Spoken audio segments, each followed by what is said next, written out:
आदमी जब तक जागो तभी सवेरा। तो अब तक सो रहे थे आप? नहीं, सोए हुए नहीं थे। हम जिस जगह बैठे थे उन लोगों के प्रति हमारे मन में मान सम्मान इतना था कि हम उनसे दूर नहीं जा सकते थे। लेकिन इस उपचुनाव में हम देख रहे हैं कि जजपा और भाजपा का समझौता है, और जजपा और भाजपा एक जगह इकट्ठे होकर अगर वोट गिरेंगे तो मैं नहीं, मेरा कोई भी चौधरी देवीलाल का कोई भी सिपाही ये नहीं चाहेगा कि हम भजनलाल परिवार का, जो हम 68 से हमारे बाप दादा विरोध करते आ रहे हैं, वो परिवार कभी भी नहीं लगेंगे। भी भजनलाल परिवार के साथ लगें और कुलदीप बिश्नोई के बेटे को हम सींचें और उसको एमएलए बनाएं।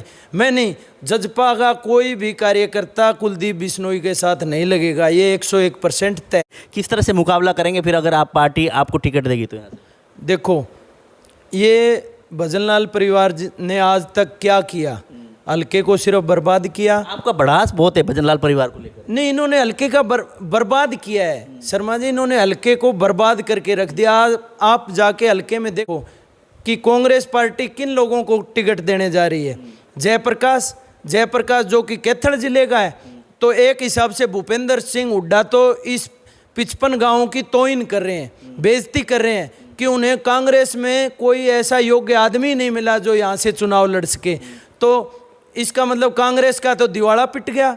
55 गाँव में कोई भी आदमी उनके पास उपलब्ध नहीं है कि हम हुड्डा साहब से मिले हैं, और हुड्डा साहब के सिर्फ जयप्रकाश के नाम का चश्मा चढ़ चुका है और वो उस चश्मे को उतारने को तैयार नहीं है। और जयप्रकाश का यहाँ से चुनाव भी लड़ना तय, और ये भी तय है कि जयप्रकाश इस बार 5000 वोट भी नहीं ले पाएंगे, क्योंकि जो 55 गाँव हैं हमारे हल्के के गांव हैं, वो सब लोग अपनी बेइज्जती समझते हैं और ये कर भी रहे हैं।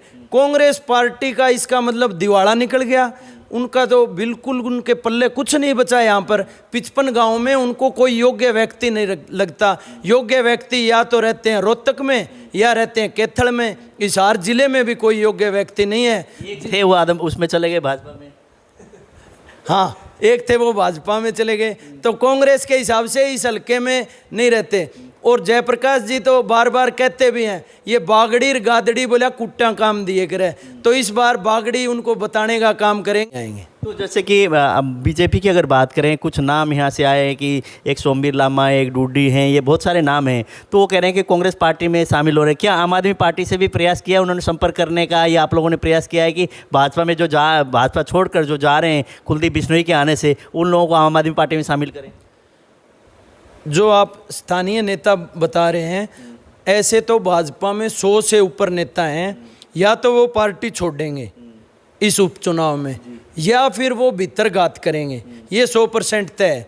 उन लोगों को ये हजम ही नहीं हो रहा कि कुलदीप बिश्नोई की और भारतीय जनता पार्टी की विचारधारा तो एकदम विपरीत है। तो जो भीतर जो घात करेंगे उसका फायदा किसको होगा? आम आदमी पार्टी को। जैसे सोनाली फोगाट पिछले दिनों भाजपा में से टिकट लेकर यहाँ से मैदान में थी, उधर चौधरी कुलदीप बिश्नोई थे, आमने सामने टक्कर था, अब दोनों इकट्ठे बैठ के चाय पीकर आए हैं।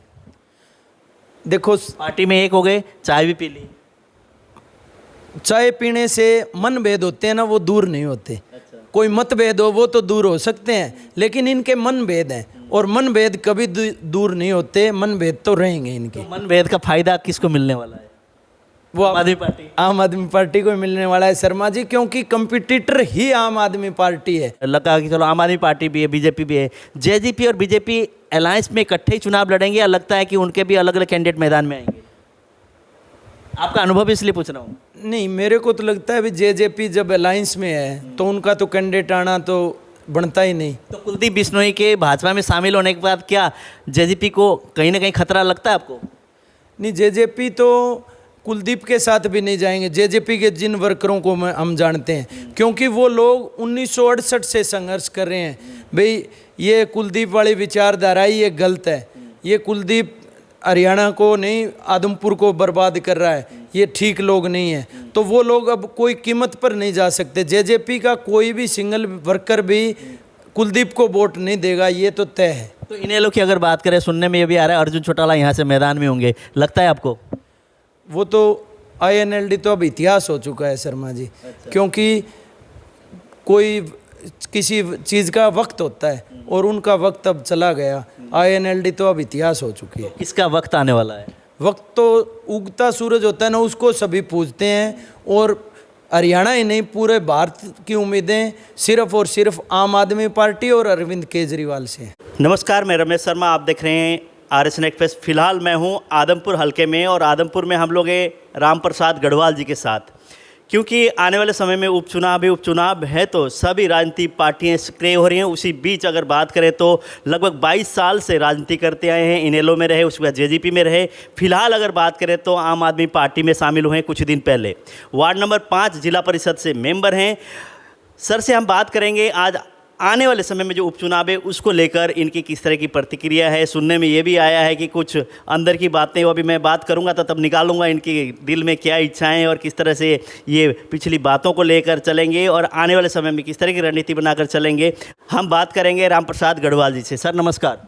नमस्कार जी, नमस्कार आपको भी शर्मा जी, नमस्कार आपके तमाम दर्शकों को भी नमस्कार, राम राम जी। सर, लगभग 22 साल का राजनीतिक सफ़र कैसा रहा और अलग अलग पार्टियों में आप रहे? अभी वैसे तो अलग अलग क्या, इनेलो में आप रहे, चौधरी देवीलाल की पार्टी जो थी, हालांकि तस्वीर भी आपने स्वयं रख रखी है, भगत सिंह जी की तस्वीर भी आपने प्रतिमा यहाँ रखी हुई है और गौतम बुद्ध की जैसी प्रतिमा भी यहाँ पर है।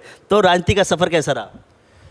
राजनीति, हमने चौधरी देवीलाल जी से प्रेरित होकर हमने राजनीति में कदम रखा। चौधरी देवीलाल जी किसानों के मसीहा थे। चौधरी देवीलाल सर्व समाज को साथ लेकर चलने वाले अच्छे नेता थे।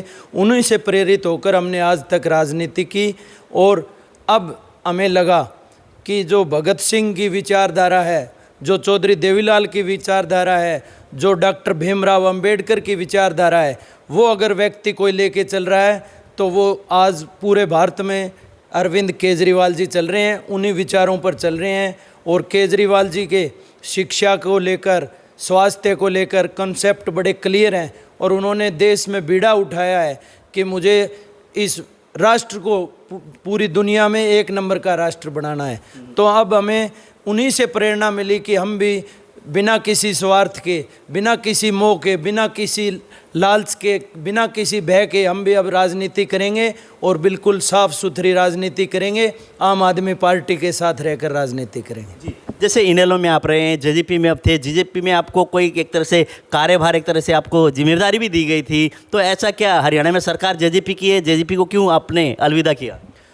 देखो, जिन लोगों के साथ हम पिछले 20-22 साल से रहे उनके बारे में मैं कुछ भी भला बुरा तो कहना नहीं चाहूँगा, लेकिन अब हमने समय की, राष्ट्र की, प्रदेश की, अपने हलके की तरक्की सोचकर यही किया कि अब हमें आम आदमी पार्टी ज्वाइन करनी चाहिए। और आम आदमी पार्टी ही असल मुद्दों को लेकर चलने वाली पार्टी है।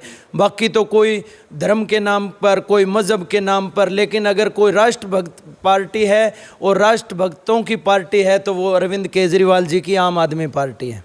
रामप्रकाश जी, जैसे अगर बात करें, पूर्व मुख्यमंत्री चौधरी भजनलाल जी और चौधरी कुलदीप बिश्नोई का निवास बिल्कुल सामने है आपके, और आप यहाँ बैठे हैं, ऐसा क्यों कि आपने चौधरी भजनलाल जी, चौधरी कुलदीप बिश्नोई के प्रति आपने आस्था नहीं जताई और इंडियन नेशनल लोकदल में आप रहे, JGP में रहे, अब आम आदमी पार्टी में गए, क्या कारण?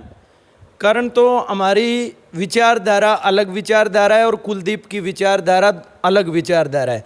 कुलदीप तो ये चाहता है कि जो राजशाही चलती आ रही थी पिछले 54 साल से, 1968 से यहाँ भजनलाल और कुलदीप परिवार का MLA बनता आ रहा है और वो चाह रहे हैं ये राजशाही टूटे ना।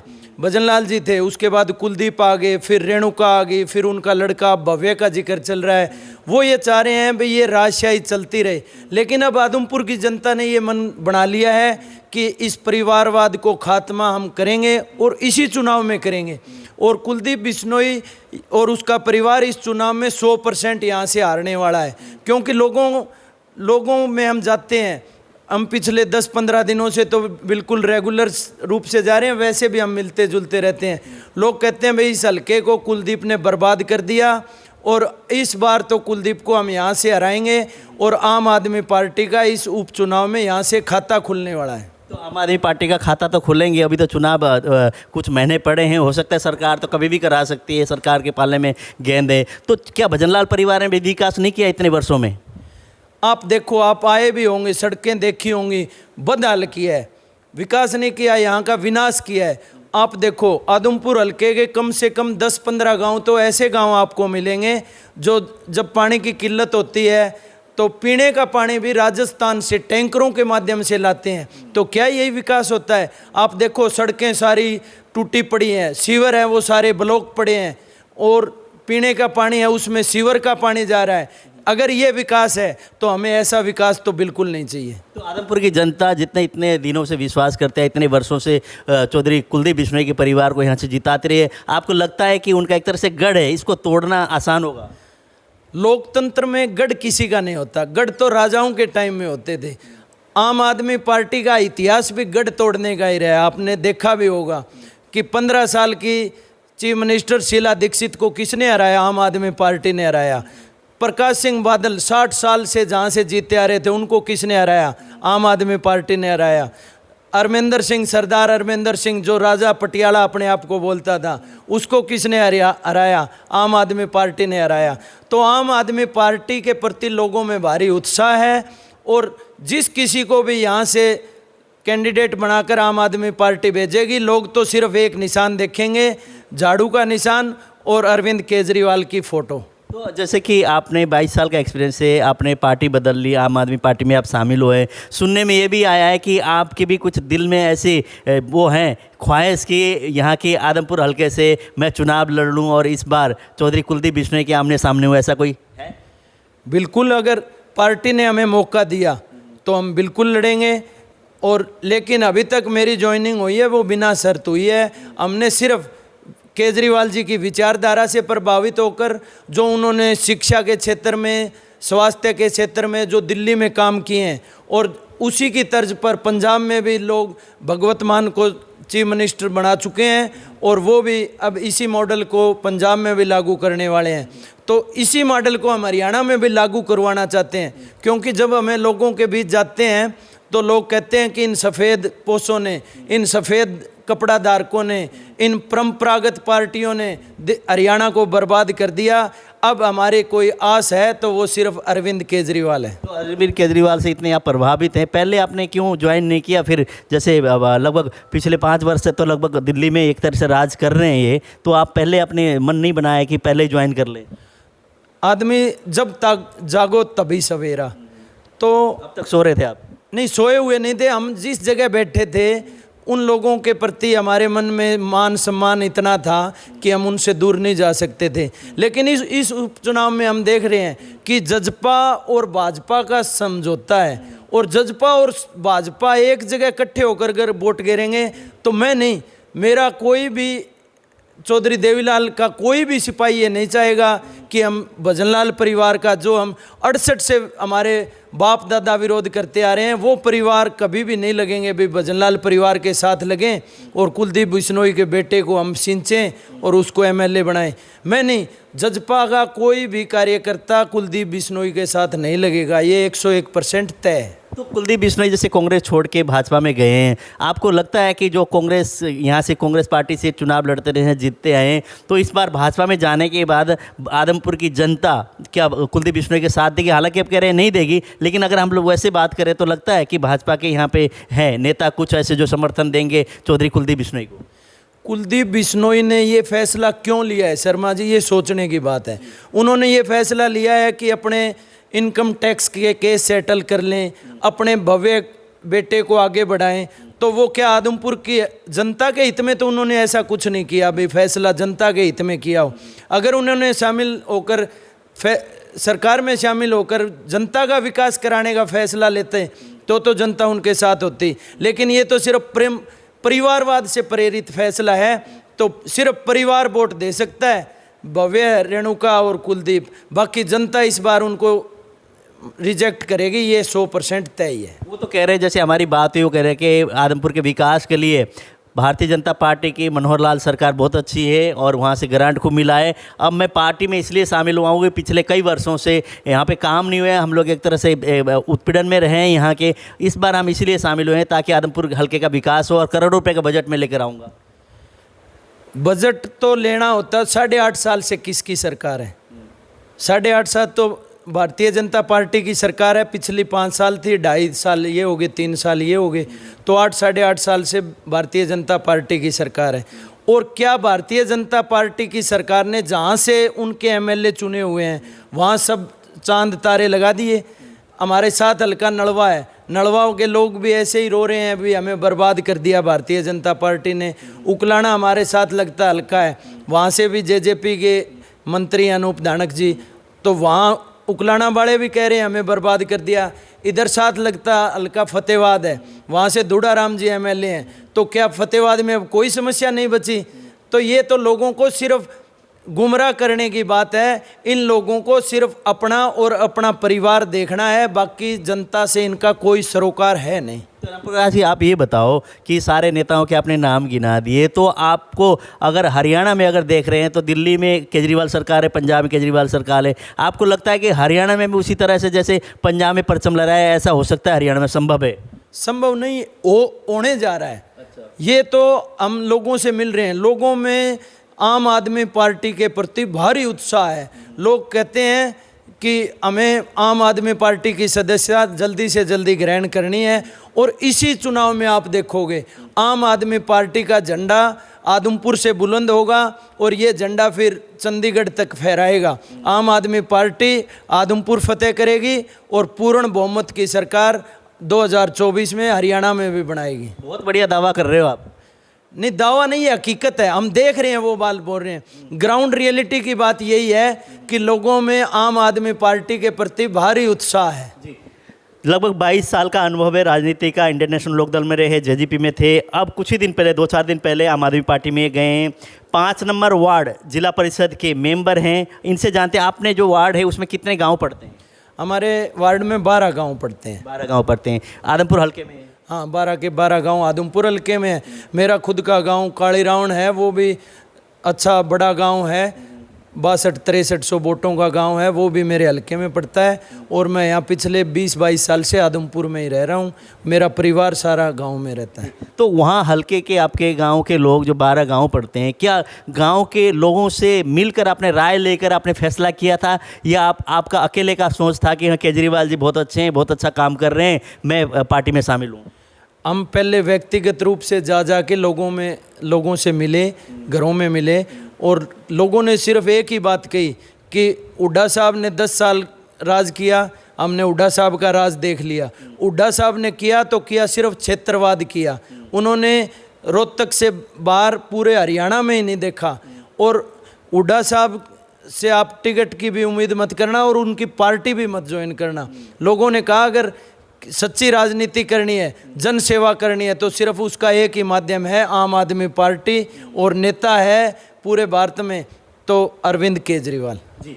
लोगों की राय इन्होंने की, लोगों से उनका मन टटोला, लोगों के पास जाके बातचीत की। उन्होंने कहा कि ना तो कांग्रेस में जाना ना अन्य पार्टियों में, अगर आपके इलाके के विकास चाहते, हित की अगर बात करते हैं और हरियाणा का विकास हो तो केजरीवाल की बात जनता ने बताई, उस हिसाब से केजरीवाल के हाथ पकड़ा इन्होंने। आपको जैसे कि आपके दिल में आप कह रहे हैं कि मेरी इच्छा है अगर पार्टी टिकट देगी, पार्टी अगर समझेगी कि तो यहाँ से मैदान में उतारना, तो यहाँ से भजनलाल परिवार होगा, इधर से आप कह रहे हैं कि मैं स्वयं उतरूँगा, उसके बाद कांग्रेस पार्टी के भी अन्य लोगों की भी, किस तरह से मुकाबला करेंगे फिर अगर आप पार्टी आपको टिकट देगी तो? यहाँ से देखो, ये भजनलाल परिवार ने आज तक क्या किया, हल्के को सिर्फ बर्बाद किया। आपका भड़ास बहुत है भजनलाल परिवार को लेकर। नहीं, इन्होंने हल्के का बर्बाद किया है शर्मा जी, इन्होंने हल्के को बर्बाद करके रख दिया। आप जाके हल्के में देखो, आपको लगेगा कि ये जो आदमपुर का विकास कह रहे हैं ये सब झूठी बातें हैं, यहाँ कुछ नहीं है। लोगों को पीने का पानी नहीं उपलब्ध करा पाए, अभी तक हम बिजली नहीं उपलब्ध। तो आपके पड़ोसी हैं, आप तो इतनी आलोचना कर रहे हैं बहुत ज़्यादा, आपके पड़ोसी हैं तो? नहीं, पड़ोसी अगर बुरा हो तो क्या हम उसको बुरा नहीं बताएंगे, जैसे ही होगी हकीकत वो ही बताई जाएगी। और दूसरी बात एक और देखो कि कांग्रेस पार्टी किन लोगों को टिकट देने जा रही है। जयप्रकाश जो कि कैथल जिले का है, तो एक हिसाब से भूपेंद्र सिंह हुड्डा तो इस 55 गांवों की तौहीन कर रहे हैं, बेइज्जती कर रहे हैं कि उन्हें कांग्रेस में कोई ऐसा योग्य आदमी नहीं मिला जो यहाँ से चुनाव लड़ सके। तो इसका मतलब कांग्रेस का तो दिवाला पिट गया। 55 गांवों में कोई भी आदमी उनके पास उपलब्ध नहीं है जिसे वो चुनाव लड़ाने के योग्य समझते हैं। तो आपको लगता है कि जयप्रकाश को यहाँ से मैदान में उतारेंगे? तो नाम आ रहे हैं, जयप्रकाश की नाम है और भी बहुत सारे नेताओं के नाम हैं, आपने जैसे कि जयप्रकाश जी का नाम लिया कि बोला वो मैदान में उतरेंगे, ऐसा क्या है? हम हमारे साथियों से मिलते हैं, हमारे कुछ साथी कांग्रेस में भी हैं, वो भी कह रहे हैं कि हम हुड्डा साहब से मिले हैं और हुड्डा साहब के सिर्फ जयप्रकाश के नाम का चश्मा चढ़ चुका है और वो उस चश्मे को उतारने को तैयार नहीं है। और जयप्रकाश का यहाँ से चुनाव भी लड़ना तय है और ये भी तय है कि जयप्रकाश इस बार 5000 वोट भी नहीं ले पाएंगे, क्योंकि जो 55 गाँव हैं हमारे हल्के के गाँव हैं वो सब लोग अपनी बेइज्जती समझते हैं और ये कर भी रहे हैं। कांग्रेस पार्टी का इसका मतलब दिवाला निकल गया, उनका तो बिल्कुल उनके पल्ले कुछ नहीं बचा। यहाँ पर 55 गाँव में उनको कोई योग्य व्यक्ति नहीं लगता। योग्य व्यक्ति या तो रहते हैं रोहतक में या रहते हैं कैथल में, हिसार जिले में भी कोई योग्य व्यक्ति नहीं है। ये थे वो आदम उसमें चले गए भाजपा में। हाँ, एक थे वो भाजपा में चले गए, तो कांग्रेस के हिसाब से इस हल्के में नहीं रहते। और जयप्रकाश जी तो बार बार कहते भी हैं ये बागड़ी गादड़ी बोला कुट्टा काम दिए करे, तो इस बार बागड़ी उनको बताने का काम करेंगे कि तेने जो टिप्पणी करी वो बहुत गलत करी। और आते ही वो सबसे पहले आप देखना जाएगा लोगों से माफ़ी मांगेगा और लोग उसको माफ़ ही नहीं कर पाएंगे, क्योंकि 2009 में जयप्रकाश को यहाँ के लोग देख चुके हैं। 2009 में वो यहाँ से विधानसभा का चुनाव लड़े और 2009 के बाद वो हल्के में आना जाना बिल्कुल बंद कर दिया और बागड़ियों को गाली देने लगे। बागड़ी भाई कोई काम के को नहीं, बागड़ी कोई काम के को नहीं, ये बात। और वो अब बागड़ियों से वोट की उम्मीद करता है, तो मेरे को नहीं लगता कोई भी लोग उसको एक्सेप्ट करेगा। और कांग्रेस पार्टी का ये फैसला उनके लिए आत्मघाती साबित होने वाला है, क्योंकि जयप्रकाश का उम्मीदवार होना तय और लोगों ने वोट देने नहीं, उनके अंडर 5000 वोट आए तो आए वरना नहीं आएंगे। तो जैसे कि बीजेपी की अगर बात करें, कुछ नाम यहाँ से आए हैं कि एक सोमवीर लामा, एक डूडी हैं, ये बहुत सारे नाम हैं, तो वो कह रहे हैं कि कांग्रेस पार्टी में शामिल हो रहे हैं। क्या आम आदमी पार्टी से भी प्रयास किया उन्होंने संपर्क करने का, या आप लोगों ने प्रयास किया है कि भाजपा में जो भाजपा छोड़कर जो जा रहे हैं कुलदीप बिश्नोई के आने से, उन लोगों को आम आदमी पार्टी में शामिल करें? जो आप स्थानीय नेता बता रहे हैं, ऐसे तो भाजपा में 100 से ऊपर नेता हैं, या तो वो पार्टी छोड़ेंगे इस उपचुनाव में या फिर वो भीतरघात करेंगे, ये 100% तय है। उन लोगों को ये हजम ही नहीं हो रहा कि कुलदीप बिश्नोई की और भारतीय जनता पार्टी की विचारधारा तो एकदम विपरीत है। तो जो भीतर जो घात करेंगे उसका फायदा किसको होगा? आम आदमी पार्टी को। आम आदमी पार्टी को। और क्या, लोग विकल्प ही आम आदमी। मुझे लगता है आप भी केजरीवाल जी के चश्मा पहन के आए हुए हैं। नहीं, चश्मा पहनने की बात नहीं है, आप निष्पक्ष होके सोच के देखो समाज के काम कौन कर रहा है, गरीब के पिछड़े के काम कौन कर रहा है। अरविंद केजरीवाल जी बिल्कुल जात पात में विश्वास नहीं रखते, सिर्फ काम करने वाले योग्य आदमियों को आगे लाते हैं। और अगर शिक्षा मिलेगी, अच्छे स्कूल बनेंगे, तो क्या सिर्फ एक जात के बच्चे पढ़ेंगे या 36 जात के बच्चे पढ़ेंगे उसमें। और कुलदीप बिश्नोई की सोच तो सिर्फ और सिर्फ अपने परिवार या अपने चंद लोगों तक सीमित है, तो उनको तो इस बार जनता रिजेक्ट कर रही है। बस आपको लगता है कि जैसे आपने कहा कि केजरीवाल जी पूरी चौमुखी विकास कर रहे हैं, गरीब आदमी की आवाज़ सुनते हैं, तो आदमपुर में इस बार उपचुनाव में कि आदमपुर के जो निवासी है, जो कि आप जो कह रहे हैं कि मैं इसी हल्के से हूँ, यहीं का निवासी हूँ, उसी को प्राथमिकता देगी, या फिर पैराशूट वाली वही बात आती है, हर पार्टी पैराशूट से उतार देती है, तो वो पैराशूट से उतारेंगे या ग्राउंड लेवल पर काम करने वालों नेताओं को, कार्यकर्ताओं को वो देंगे टिकट? कांग्रेस पार्टी का खात्मा राष्ट्रीय स्तर पर, आम आदमी पार्टी की बात कर रहा हूँ, नहीं कांग्रेस पार्टी की बता रहा हूँ भाई।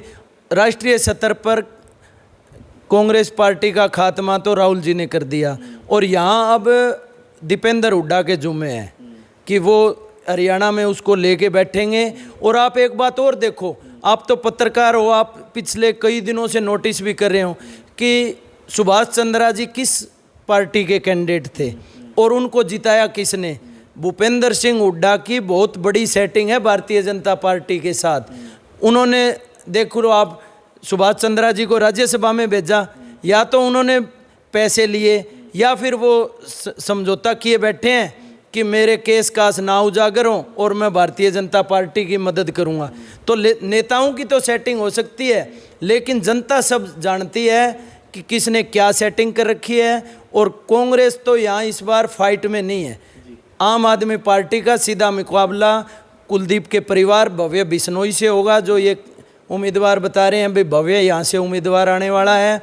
और जनता तो इनको ऐसा सबक सिखाएगी जो पंजाब में हालात हुई, वैसी हालात यहाँ भी होने वाली। आम आदमी पार्टी क्या पैराशूट से कैंडिडेट लाएगी या ग्राउंड लेवल में जो काम कर रहे हैं उनको टिकट देगी?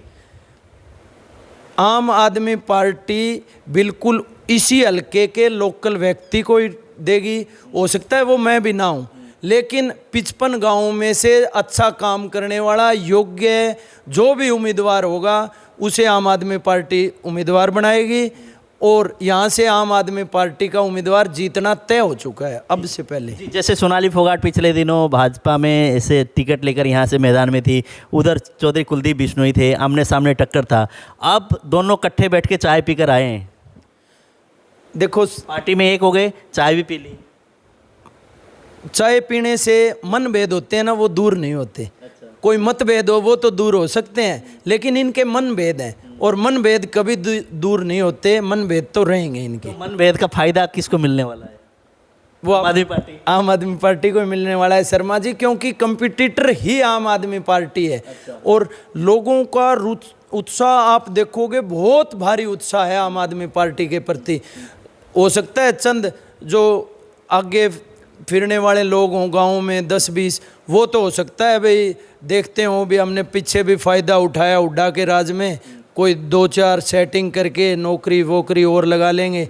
लेकिन अगर सही ज़मीन से जुड़े हुए जितने भी आदमी हैं, आम आदमी पार्टी हैं, वो आम आदमी जितने भी हैं वो आम आदमी पार्टी से ही उम्मीद लगाए बैठे हैं। ये राम प्रकाश जी, ये भड़ास बहुत है, राजनीति का ज्ञान भी है, लगभग 22 साल का अनुभव भी है। और जब भी बात की, पहली बार ये एक तरह से मीडिया से बात कर रहे हैं, जैसे मैं पहली बार इनसे मुलाकात की और बात कर रहा हूँ, लेकिन जो भी बात कर रहे हैं मतलब तथ्य से कर रहे हैं, और जो भी बातचीत की वो मुझे भी ठीक लग रही है। जिस हिसाब से बात कर रहे हैं, दावा कर रहे हैं, लेकिन दावा तो हो सकता है आने वाला वक्त बता सकता है। लेकिन जो और पार्टियों की बातचीत की और जो अनुभव इन्होंने बताया वो एक तरह से कहीं ना कहीं मैच खाता है। तो जैसे आपने कहा कि कांग्रेस पार्टी यहाँ से मैदान में होगी, उधर से इनेलो भी होगी, अब लगा कि चलो आम आदमी पार्टी भी है, बीजेपी भी है। जेजेपी और बीजेपी अलायंस में इकट्ठे ही चुनाव लड़ेंगे या लगता है कि उनके भी अलग अलग कैंडिडेट मैदान में आएंगे?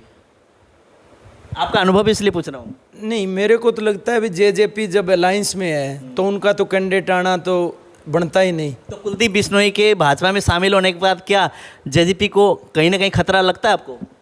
नहीं, जेजेपी तो कुलदीप के साथ भी नहीं जाएंगे। जेजेपी के जिन वर्करों को हम जानते हैं, क्योंकि वो लोग 1968 से संघर्ष कर रहे हैं। भाई ये कुलदीप वाली विचारधारा ही ये गलत है। ये कुलदीप हरियाणा को नहीं, आदमपुर को बर्बाद कर रहा है, ये ठीक लोग नहीं है। तो वो लोग अब कोई कीमत पर नहीं जा सकते। जेजेपी का कोई भी सिंगल वर्कर भी कुलदीप को वोट नहीं देगा, ये तो तय है। तो इनेलो की अगर बात करें, सुनने में ये भी आ रहा है अर्जुन चौटाला यहाँ से मैदान में होंगे, लगता है आपको? वो तो INLD तो अब इतिहास हो चुका है शर्मा जी। क्योंकि कोई किसी चीज़ का वक्त होता है और उनका वक्त अब चला गया। INLD तो अब इतिहास हो चुकी है। किसका वक्त आने वाला है? वक्त तो उगता सूरज होता है ना, उसको सभी पूजते हैं। और हरियाणा ही नहीं, पूरे भारत की उम्मीदें सिर्फ और सिर्फ आम आदमी पार्टी और अरविंद केजरीवाल से हैं। चलो, राम प्रकाश जी, समय देने के लिए बहुत बहुत धन्यवाद। बहुत सारे मुद्दों पे हमने बातचीत की, समय देने के लिए बहुत बहुत धन्यवाद। और अगर आम आदमी पार्टी ने आपको यहाँ से टिकट दिया तो जनता से क्या कहना चाहेंगे, किस तरह की उम्मीद लगाएं आप?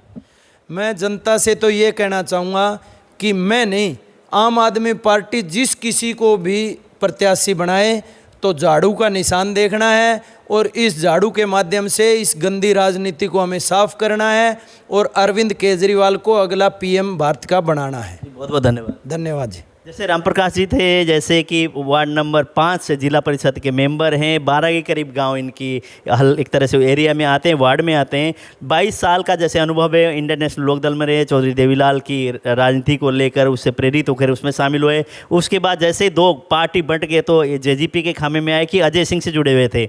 उस हिसाब से कुछ दिन पहले अरविंद केजरीवाल के राजनीति को समझते हुए, उनके एक तरह से काम करने की शैली को समझते हुए, उस हिसाब से ही वो आम आदमी पार्टी में शामिल हुए। अभी फिलहाल अगर बात करें तो आदमपुर में उपचुनाव होना है कुछ समय बाद, उसी को लेकर भजनलाल परिवार पर खूब बरसे हैं, खूब कहा है कि इतने वर्षों में आदमपुर के एक तरह से हालात को एक तरह से खस्ता बना दिया, यहाँ कोई विकास नहीं हुआ। इसी तरह से भजनलाल परिवार के ऊपर कुलदीप बिश्नोई के बार खूब बरसे। और उसके साथ साथ इन्होंने कई नेताओं को भी आड़े हाथ लिया, यहाँ से कि भूपेंद्र सिंह हुड्डा जी हैं, तुड़ाराम जी हैं, इधर से अनूप धानक जी हैं, उधर से रणवीर सिंह गंगवा, नलवा, सभी को इन्होंने कहा कि कोई भी भारतीय जनता पार्टी के कार्यकाल में कोई विकास नहीं हुआ, लोग दुखी हैं। तो आने वाले उपचुनाव में किस तरह की रणनीति रहेगी, किस तरह के वो होंगे कि आम आदमी पार्टी का कौन सा कैंडिडेट मैदान में होगा और किसके साथ मुकाबला रहने वाला है। लेकिन ये तो कहते हैं उगता सूरज सिर्फ अरविंद केजरीवाल है और आम आदमी पार्टी यहाँ से इस बार चौधरी भजनलाल परिवार को एक तरह से हराने का काम करे, यहाँ का जो किला तोड़ने का काम करे। इतने वर्षों की राजनीति को ध्वस्त करके एक तरह से आम आदमी पार्टी की राजनीति यहाँ से शुरुआत होगी हरियाणा में, इस तरह की बात कहते हैं। बहुत बहुत धन्यवाद। इस खबर को शेयर करें, कमेंट करें और इन्होंने जो भी बात कही आपको लगता है कि वाकई में ठीक है तो कमेंट बॉक्स में कमेंट करें। अगर आलोचना करना है तो भी कर सकते हैं कमेंट बॉक्स से, ताकि ये पढ़ भी लें और इनको भी पता लगे कि हाँ जो मैंने बात की कितना तथ्य है, कितना सही है, कितना गलत है। बहुत बहुत धन्यवाद आपका।